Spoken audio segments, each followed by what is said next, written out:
Howdy y'all, what is going on cowpokes? This is Henry Films back bringing you another Red Dead Redemption 2 outfit video. I'm sick as of recording the audio for this intro right now, so my voice will be a little all over the place in this video. Sorry about that, but you're here for the outfits, who cares? Today's challenge is going to be designing an outfit for every county in the game, every region in the game, which there are 15 counties in total, so I've got 15 looks that I've cooked up from the coldest mountains to the hottest deserts. I will be bringing you outfits to immerse you in the world of Red Dead Redemption 2. So without further ado, this is designing an outfit for every county in Red Dead Redemption 2.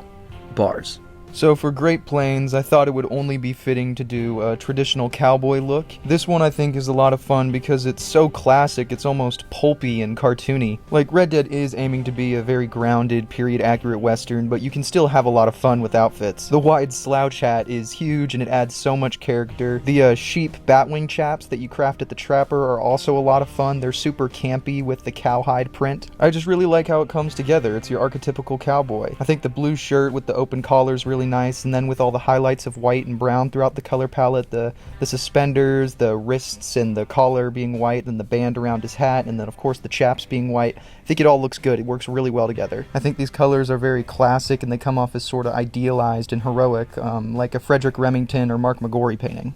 Now, heading on up into Tall Trees, I went for a completely different vibe entirely. Instead of something romanticized, this is grounded, gritty, and practical. This is dense forest. This is complete wilderness. There is very little civilization here other than Manzanita Post. There are predators everywhere in the form of wolves, bears, and the Skinner brothers. You'd have to be pretty ballsy, a real hardened badass to navigate Tall Trees alone. And I think that's what this look provides. The clothing is torn and weathered. Pieces made from animal skins or pelts like the Beaver Drifter hat or legendary bear coat add a lot of history to this look. It's like half gunslinger, half mountain man.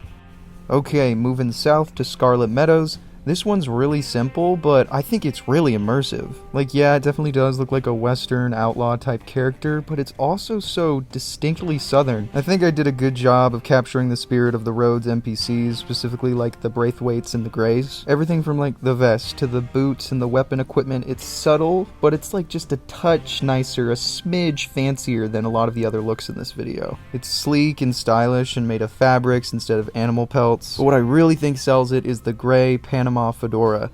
It's like tall, it's big, and a bit obnoxious. It just adds a lot of southern character to it because I always associate southern men of this era, their hats, like plantation owners and stuff, with that taller, big, obnoxious look. It's silly, but I still think this look is really cool. It's not doing too much, and it really fits the setting. I dig the touches of black throughout the outfit, and I really like that the hat's gray. It makes me think of the Confederacy, which of course fits the setting. Alright, now let's transition from something with minimal clothing and subtle details to something that's super bulky and super intricately detailed. This is my look for the West Grizzlies. Grizzlies West is of course where we start the game's story, and it's as far from civilization as you can possibly get on the map. Snow-capped mountains, dense forest, abundant wildlife. I knew I had to capture that spirit, so for this look I went for a mountain man, trapper, hunter type look. Every piece you see here, apart from the pants and undershirt, are craftable with the Trapper. This is the look of a guy who lives by the land, and can thrive in its harshest elements. I can already imagine this guy's backstory, like the son of a Civil War veteran and a Native American mother. He lives a nomadic lifestyle, hopping from tribe to tribe and following game, and he can speak multiple languages. I always love the aura of Trapper looks, like the Tall Trees one earlier, because there's just so much implied history that comes from the crafted clothing.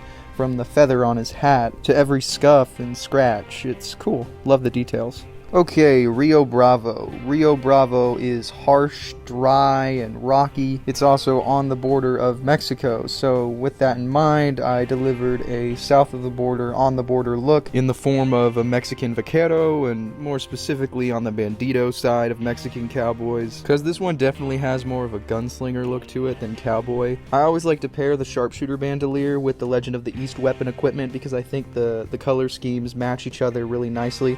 Honestly, the colors as a whole on this guy all blend together really well. That bolero hat, that Wrangler vest, the bull fringe shotgun chaps, they're all completely different like pieces of clothing that aren't intended to go with each other, but they all match together and sit together really nicely on the look. Finally, I always love to give my bandito looks the grinder boots because I just love the studded, like, bedazzled thing they've got going on them. It's super flashy and stylish, and it just screams vaquero to me. And on the complete opposite end of flashy, the look for Roanoke Ridge is worn and depressing. The worn flop hat is just grimy and covered in scuffs. It's got little nicks out of it. You'll see that I use ranch pants and workman's boots in a lot of looks just because they always look so gross and dirty and grimy and disheveled. And with that weathered pistol belt and old tailcoat, this is a look that's just kind of humble. When it comes to the total shithole that is Roanoke Ridge, it might seem obvious to like make something more outwardly sinister, but this is just a guy trying to get by. This look doesn't stand out too much, but I love it for that.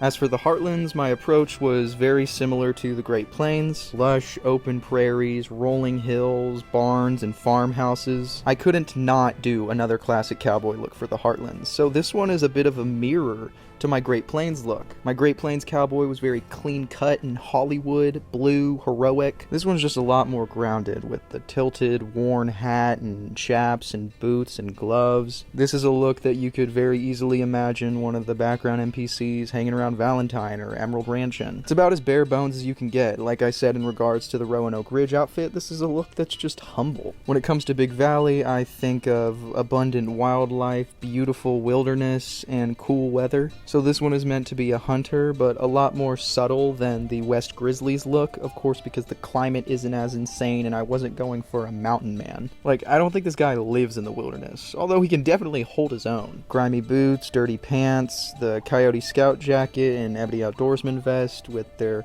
animal skins definitely add to the hunter look. And of course the Homburg hat is just, it's so nice. I use this in so many looks, in so many of my videos. It's just subtle. The colors are great, it's worn, and it's realistic and historically accurate. It's just a great hat, a very versatile hat. Bayou Noir.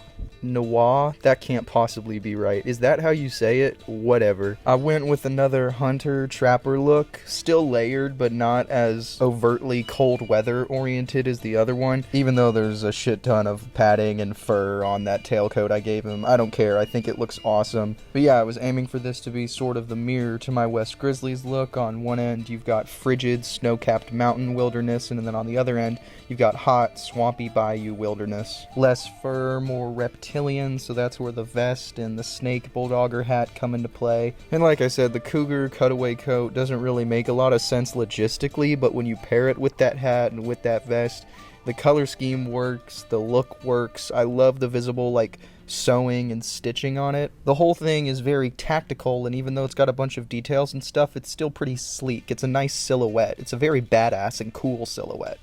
Okay, Cumberland Forest. Cumberland Forest to me is honestly a pretty boring county. It's just vague forest. And unlike other forests like tall trees, Roanoke Ridge, or the Bayou, it doesn't have any flavor to it. It's just kind of generic trees and green grass. But I use that sort of unimpressive, plain nature to it to my benefit when designing this outfit, because this is a very versatile look. Cumberland Forest is pretty cool, so he's got a nice padded hunting jacket, but other than that, it's pretty generic stuff, just the worn weapon equipment, some brown boots, some tan ranch pants, a brown pinstripe vest. I do really like the hat though. I think the Plantation Gambler's hat is one of the best hats in the game. Other than that, there's not really much to say here. I mean, this look would be good for a playthrough. It's versatile, it's not too obnoxious, it's got some fun patterns and colors, but other than that, it could be like just an alternate look for Arthur.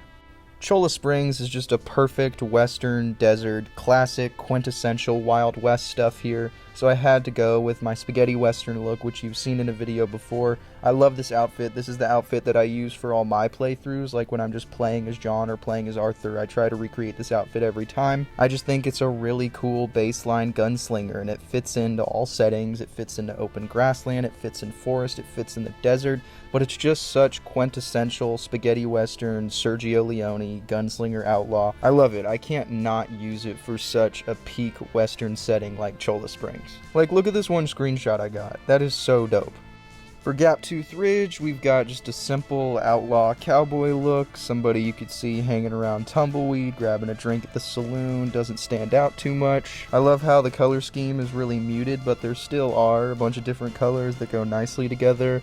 I like how there are patterns, and I like how there's grit and grime like on the Ebony Outdoorsman vest, or the patches on the pants, scuffs on the boots, but still he's got like a nice little plaid shirt on, pinstripes on his pants. Like my Cumberland Forest look, it's nothing flashy, but it would be really good to use in a playthrough. It's very immersive. Okay, for these last few looks, my voice is going to sound a little fucked up. I'm sick.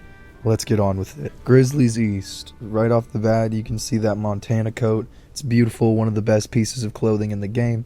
And the outfit that it comes from is called the Grizzlies Outlaw, so it's incredibly fitting to use here. The East and West Grizzlies, they look a lot different. They have very different energies. The East Grizzlies are a lot greener, a bit rockier, but it's still cold. And it doesn't feel as isolated. It feels a little more tethered to civilization than the West Grizzlies do. I wanted to go for a bit of like a cold weather gunslinger. The colors on that Coyote Gambler's hat pair up really nicely with the coat and the rest of the pieces I've got on this look. But I really just love the shape of this hat. It reminds me a lot of the Homburg hat that I talked about earlier that I used in my Big Valley look. It also reminds me a lot of Dutch's hat, of like Jesse James' hat, of Ben Wade's hat in 310 to Yuma. And I really like the thick band. The look of tucking the pants into boots with a tailcoat behind it always makes for a really nice silhouette. And so the hat can make or break the silhouette that you've created here. And I think this one only enhances it. Okay, Hennigan's Stead. I had a lot of fun with this one. This is just straight up John Wayne, Jimmy Stewart, Yul Brynner, like classic leading man Hollywood cowboy. The buckskin king vest is always great with this classic western color scheme. I love the fact that the back of it is brown. Every fucking vest in the game, it feels like the back is black, so it's nice to get one with a brown back. The buttons have stars on it, which is just, oh, come on, so classic Wild West Sheriff. The hat works too. It's got a perfect bend on the brim, small and sleek. The plaid shirt, the pinstripes on the blue pants, but there are still little nicks and cuts and scratches. And then finally, the brown quick draw boots with their little designs and ornamentation. I think this just all flows together to create the perfect like 1950s Hollywood cowboy. And I picked that for Hennigan's Stead because Hennigan's Stead just looks like Texas. It looks like California. It looks like the type of empty grassland that they'd find back in the day. Go build a quick, cheap little western town to shoot some episodes of a TV show in, or to shoot a movie in, and then to reuse until it falls into disrepair and a bunch of hippies come in and form a cult and then start trying to kill celebrities in the Hollywood Hills. Okay, the final look of today is Blue Water Marsh. Now, like Cumberland Forest, Blue Water Marsh is a bit of a lame region, a lame county. It's small, there's nothing really interesting there, and it's just a worse version of the Bayou Noir. But still, I had to do a look for it, so I just went as just practical and bare bones as possible. This is literally just a guy. This is just a guy, maybe a moonshiner, maybe it's the guy who lives in that one houseboat in Blue Water Marsh, but it's hot, so he's not got a lot of clothing on. He's got like a shitty worn flop hat. His fucking pants have got mud and dirt and grime all over them. He's got the worn weathered equipment, the weathered pistol belt. It's just a guy. This is about as background NPC a look as I came up with in the whole video. And you know what? That's fine. It fits the setting.